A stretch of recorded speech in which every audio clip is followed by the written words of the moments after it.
Bismillahirrahmanirrahim. Assalamu alaikum warahmatullahi wabarakatuh.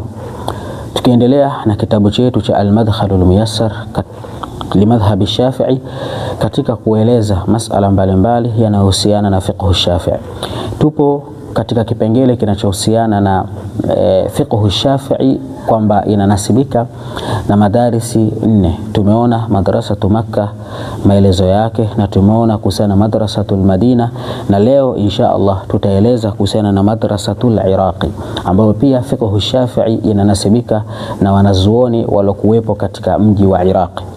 Anasema muallif rahimahullahu ta'ala, madrasatul Iraqi tantami fil asli ila sahabati alladhina wafadu ilayhi, inanasibika kielimu kiasli na wale masahaba ambao walienda ugeni katika mji huo wa Iraqi.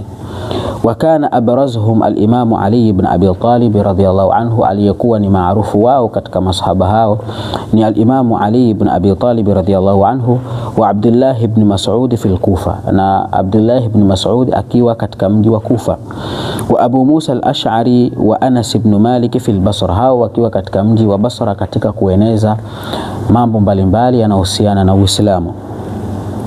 Anasema muallif rahimahullah, fal imamu Ali halati bainahu wa baina nashri ta'lim al-islam umur siyasiyya wal hurub al-ma'rufa, kwamba imamu Ali yeye alizongwa na mambo mbalimbali kuhusiana na kueneza Uislamu katika mji huo wa Iraki, ambayo mambo hayo yaliyomzonga ni mambo mbalimbali yaliokuwa yakiendelea ya kisiasa katika wakati huo, pamoja na vita mbalimbali ambavyo ni maarufu. Maelezo yake yanaelezwa katika vitabu vya tarikhi.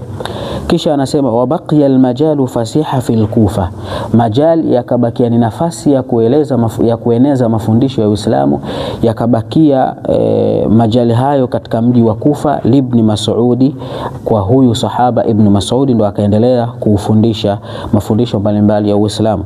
Fabadhala qusara juhdihi, akatumia nguvu zake kubwa fi nashri ta'limi al-islami baina an-nasi, katika kueneza mafundisho ya Uislamu kwa watu. Wa khalafa Ibn Mas'ud bil Kufa Alqata ibn Qais, na huyu Ibn Mas'ud alimweka kama msimamizi na muendelezaji wa mambo mbalimbali ya kufundisha dini katika mji wa Kufa. Alqamata ibn Qais an-Nakhai alimweka kwamba ndio msimamizi. Wa Masruq ibn al-Ajda, na akamweka huyu Masruq ibn al-Ajda, wa Umar ibn Shurahbil wa ghayruhum, na wengineo.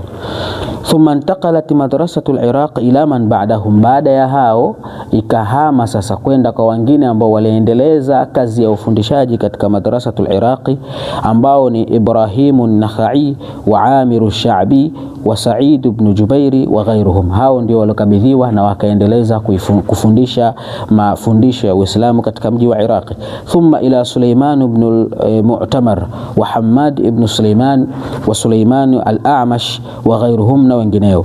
Thumma ila Sufyan ath-Thawri wa Abi Hanifata wa Sharik al-Qadhi wa ghayruhum. Hao wote ni katika wanazuoni ambao waliendelea kufundisha baada ya kupokea kutoka kwa masahaba radhiyallahu anhum.